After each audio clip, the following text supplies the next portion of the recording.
Molly shows off her awesome cartwheel skills.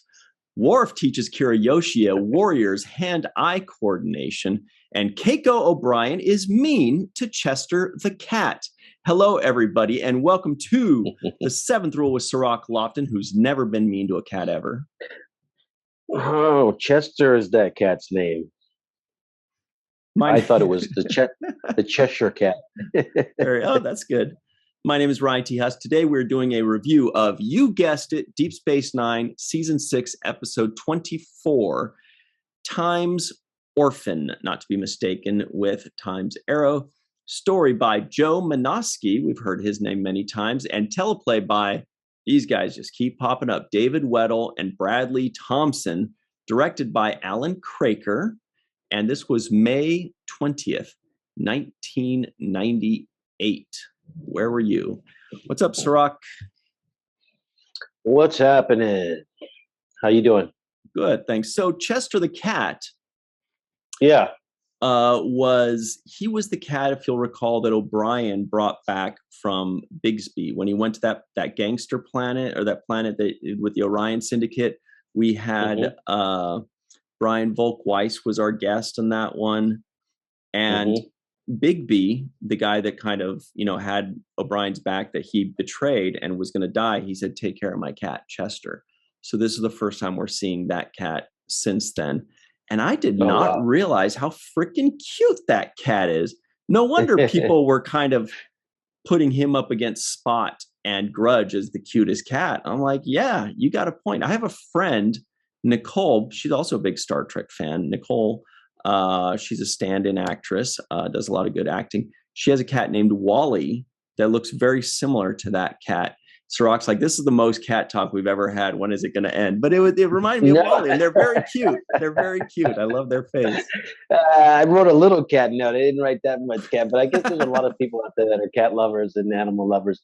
I didn't even see the cat until that panning across the room and the tail was wagging thing. Is that the shot we're talking about? Yeah. Well, he was in at least a couple shots, but that one was really cute because the cat was sitting still. We were panning. You don't even notice the cat until you just see the tail going doot, doot, doot, doot. I'm like, how did they get that perfect shot with that cat to not move except for his tiny little tail?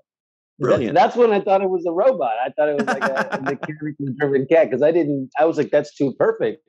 And like you said, it blended in with the scene. I think with the comforter on the bed and all that stuff. It kind of blended in, camouflage with the shot until it moved. Yeah. But I didn't get a close up on the face, so I didn't really see the face of the cat. I think that was like a body shot, right? The back of the body. Yeah. And so I'd like to officially apologize to everybody during Virtual TrekCon 3 and the 2022 Lappy Awards. When I was saying Spot is cuter than Grudge, some people were saying Chester's even cuter than Spot. And I was like, get the out of here. But they got a pretty good point. Chester's pretty cute. So we saw his face a couple other times. I think they were carrying him or something. But the moment where Keiko was mean to Chester, if you'll recall, was when they were just about to go to the picnic. And they were just about to leave. And O'Brien says, I think Molly says, "Can we bring Chester?" And Keiko says no, and Chief O'Brien says, "Yeah, if we brought Chester, he might get lost down there." And then Keiko was like, "Well, on second thought." I was like, "How dare you?" So clearly she's got a problem with the cat because he brought the cat home. She didn't know. She comes back from Bajor. There's a cat there that she never knew existed. Suddenly there's a cat there. And then when she says on second thought, she grabs like the little blanket that they're sitting on in this picture of the picnic. The cat was on the folded blanket and she just yanks it out from under the cat. And it's an actual real cat. And that real cat's probably like, what did I do? I'm just sitting here.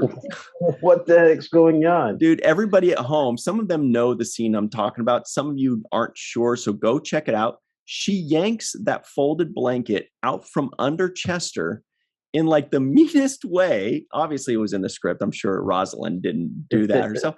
But I was like, if they had to do that more than one take, then that's just that poor cat is just being beaten up on and abused, because if they had to do that like 6 times, that cat. It's animal abuse, damn near. What's going on here? Kitty.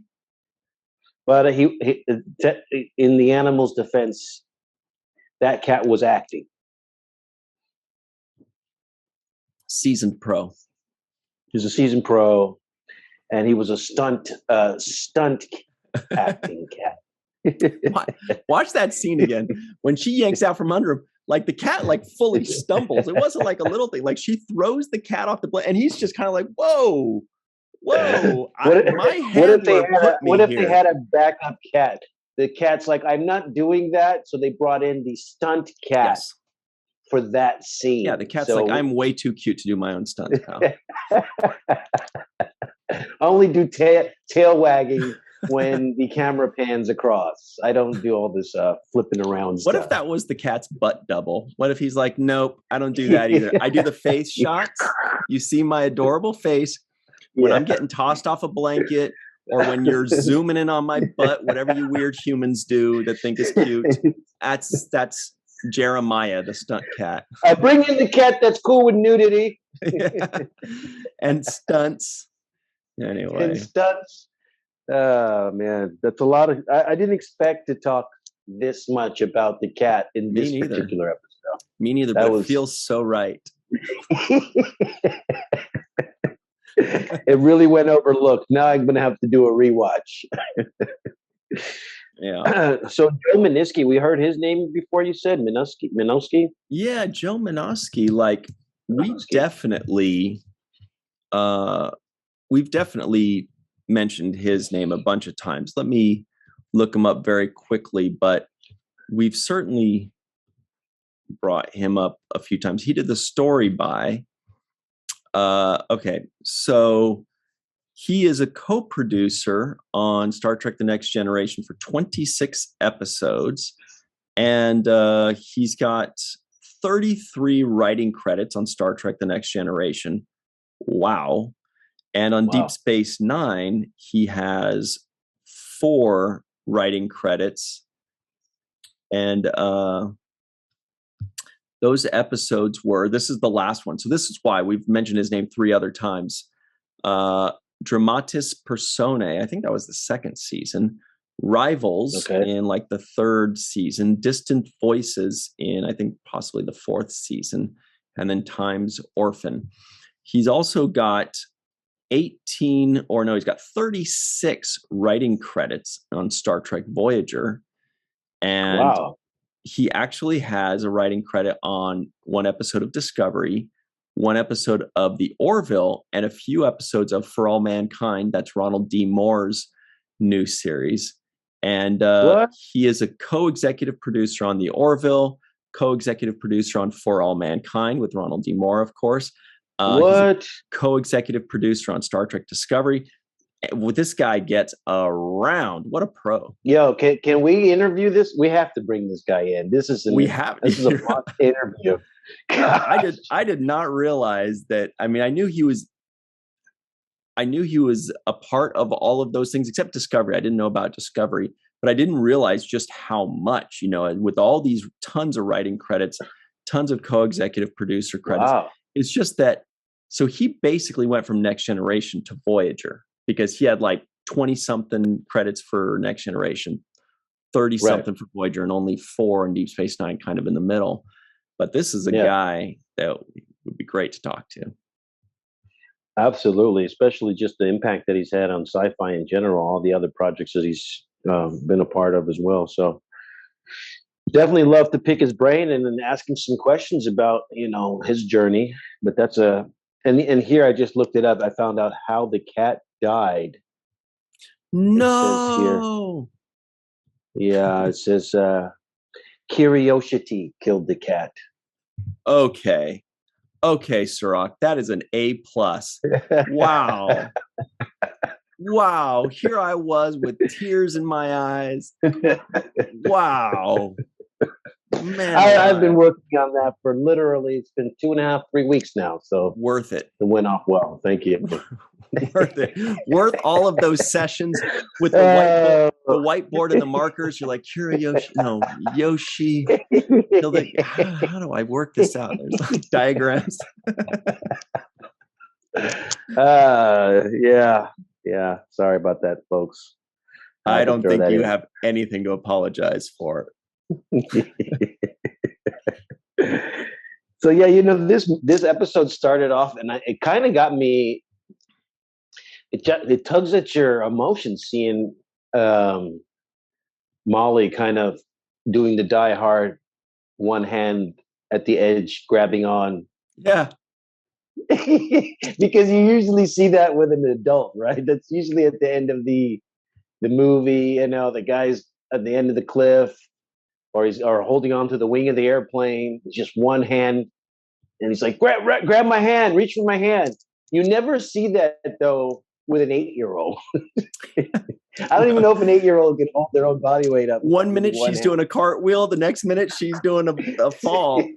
And I did think of you. I was like, and I do oftentimes when I'm watching these things, and I remember thinking, I wonder if Cirroc thinks, oh shoot, is this the end of Molly? Because, whatever, who knows? And especially when the older one walks through the portal, I was wondering, did it cross your mind, Cirroc, that this is the end of Molly's story? Yeah. I thought because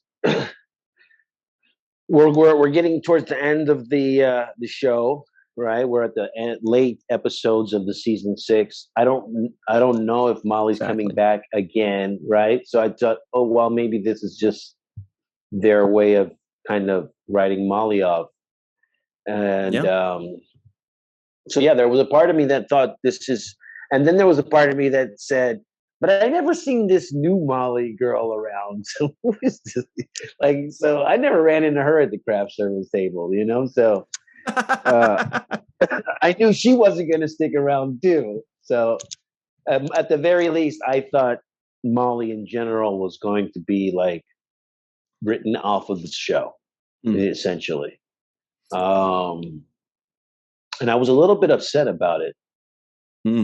I was a little bit upset because they barely give any storyline to his family. They even mentioned it. She says, "Are you going to send us away again?" Because obviously he sent his family away for the Dominion invasion.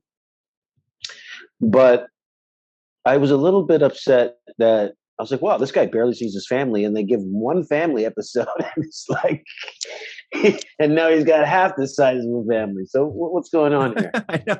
Actually, I did put in my notes, I was like, finally, Keiko is back, because she was so involved in the first 4 seasons. And then they just kept, and then all she got was a million names. Every episode was like, oh, Keiko's on Bajor. Oh, Keiko and the kids are over here. Oh, I've got a wife and kids. They're somewhere else. But they were just backstory at that point. I do want to point out very quickly. Check this out.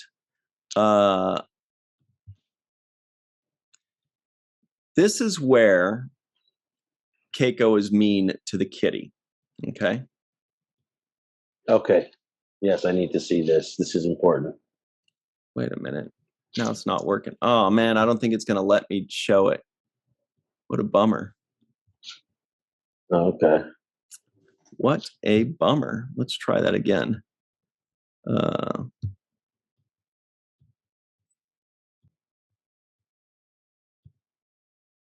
Yeah, no, wow, that's weird. It doesn't show it at all. Okay, fine. Well, just imagine that I did show it. Basically, the cat goes onto the blanket and she yanks off. Everybody, you can go check it out. It's about 1 minute and 20 seconds into the episode. And he is so freaking cute. Anyway. Oh, yeah. So look, I was looking up Rosalind's kind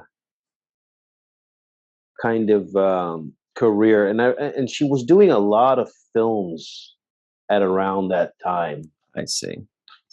Yeah, and so I think scheduling. Yeah, she was in the Joy Luck Club in 1993. That would be when we started. But Hmm. there were other films that she was in. What Dreams May Come was in '98. So I Right would there. just expect that she was always kind of working a lot, and that was why they couldn't get her in too much.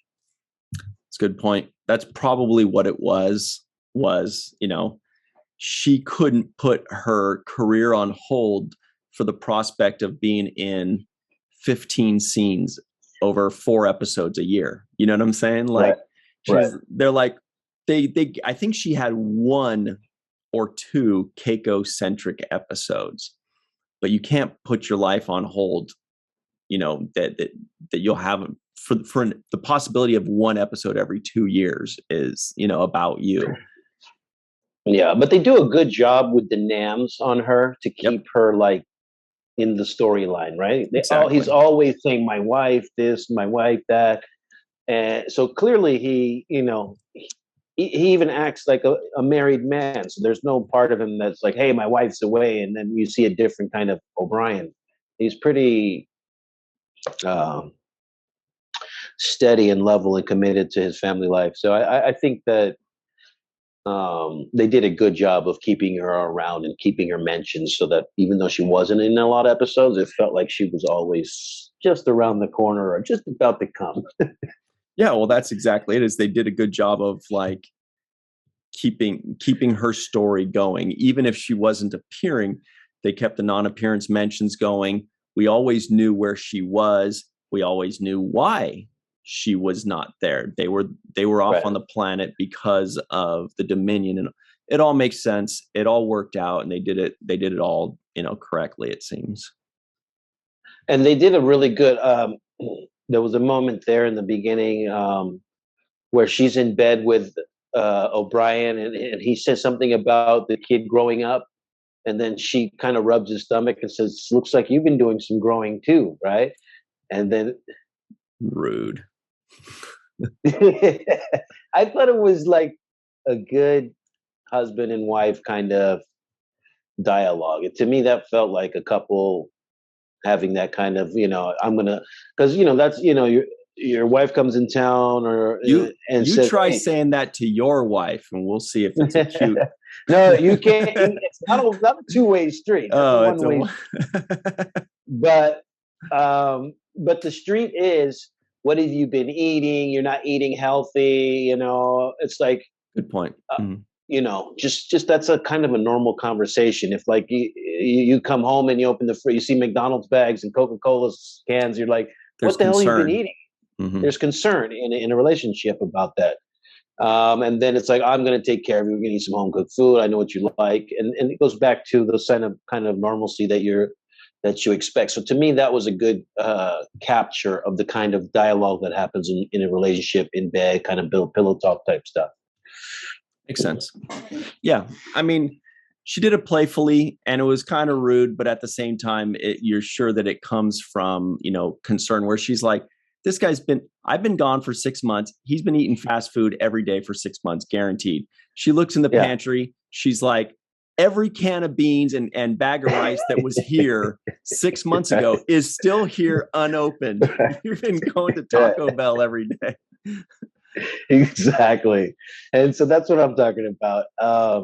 It's that kind of a conversation.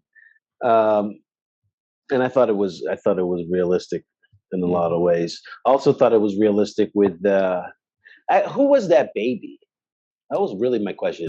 Was That that is Kira's that baby? is our first look, at least in a year, of Kirayoshi, who was Miles O'Brien and Keiko's baby, but Keiko had that injury, and so they had to put it inside Kira, as you remember. Right. And I think they were maybe going to call him Yoshi, but then they called him Kirayoshi because of Kira carrying her. No, but I mean Yeah. the baby himself. Uh was that Nana's real baby? That was my question. Because I think she did have a baby at this time. I don't know. It felt like that baby looked like somebody's baby, like an I actual I doubt it, but like let's check. baby. His name is his name is Clara Bravo. No. Don't know. I don't know. And this is actually, wow, what a pro. This is actually his 4th episode on Deep Space Nine. So what that means is when they had tiny little infant scenes with Kirayoshi, it was still the same actor. Like they kept the same actor throughout. I say actor, but when he's 3 weeks old, is he, you know, they're not really giving him direction, I don't think. Yeah, it's funny because they really need to do a deep dive and do a USSS Kirayoshi in one of the Discovery episodes or something. That would be badass. Throw that in there. That would be badass. Because we don't know what this little baby grows up to be. That's right. We don't.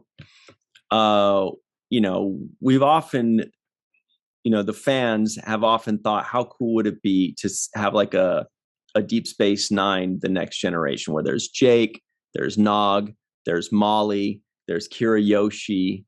There was another one.